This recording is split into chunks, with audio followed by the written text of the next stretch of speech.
There is no doubt that the entire inquest was skillfully manipulated by powerful, unelected forces to the advantage of the royal family. This could only happen because Britain is, in essence, a monarchy, not a democracy. Much of Britain still operates on a system of unelected power. And at its centre are the Windsors, the old aristocracy, and their vast wealth. Just as in medieval times, the royal family live a life of unfettered privilege, with British taxpayers funding their lavish existence.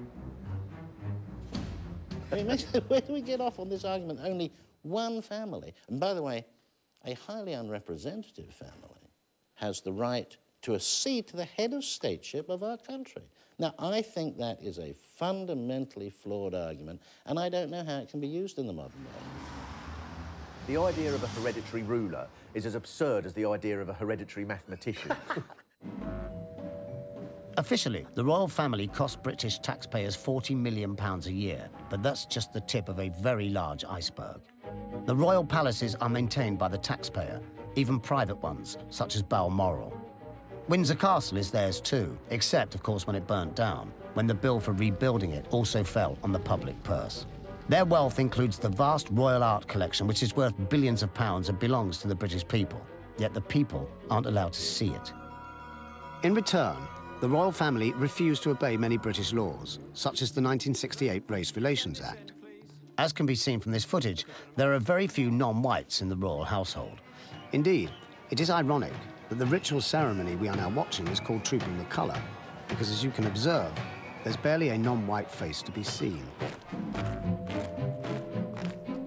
The royal family are notorious for their racism.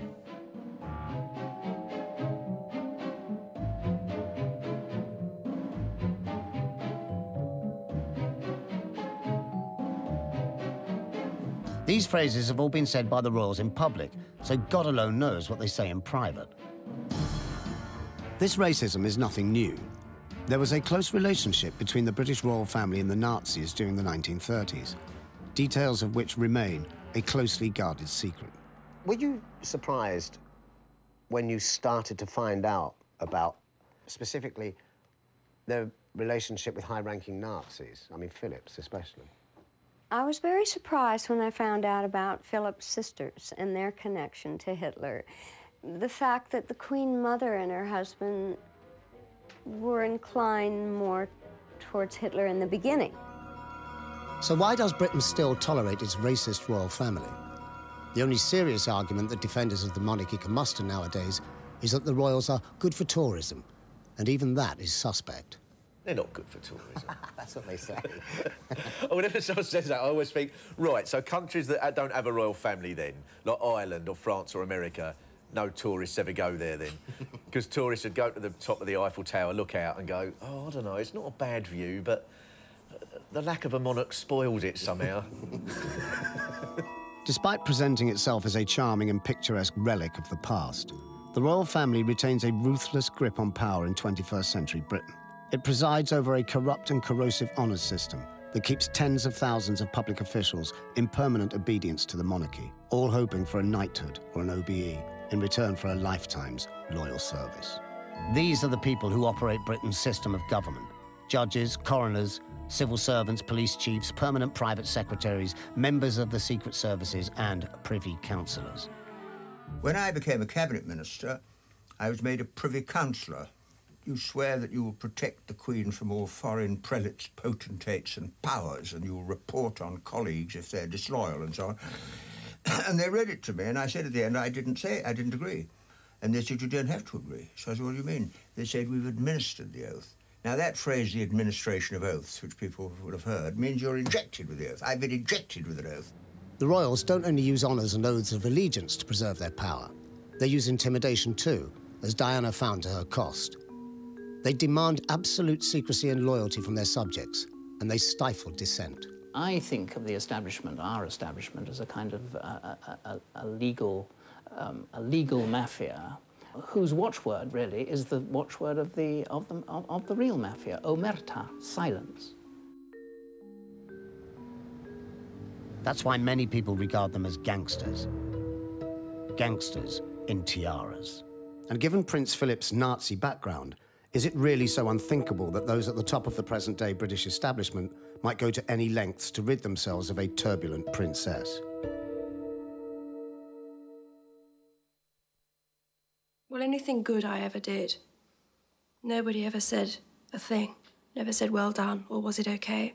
But if I tripped up, which invariably I did, because I was new at the game, a ton of bricks came down on me.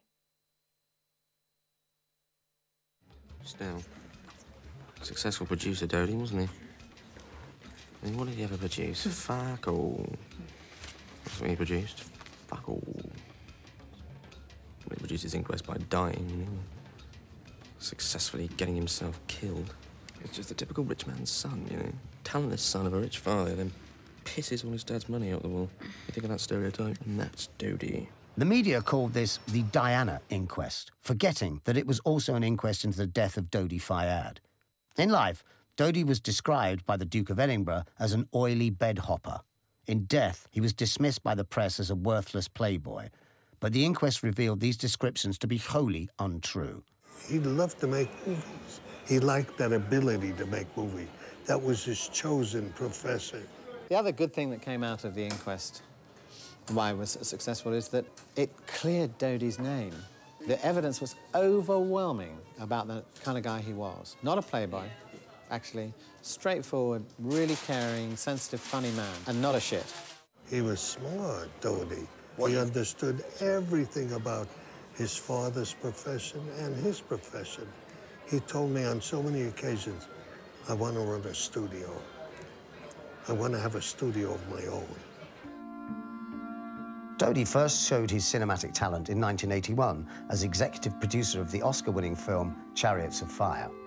But Chariots of Fire, think of any British movie, have 4 Oscars in the same time. So it's ostensibly a film about a Jew taking on the establishment. That's right. I mean, the racism, you know, again. And this was unbelievable way of thinking that he had the idea. Following the crash in 1997, there was an outpouring of grief for Diana in the press. But the media virtually ignored Mohammed Al Fayed's devastation over the loss of his son, Dodi. I've seen him crying, telling me how he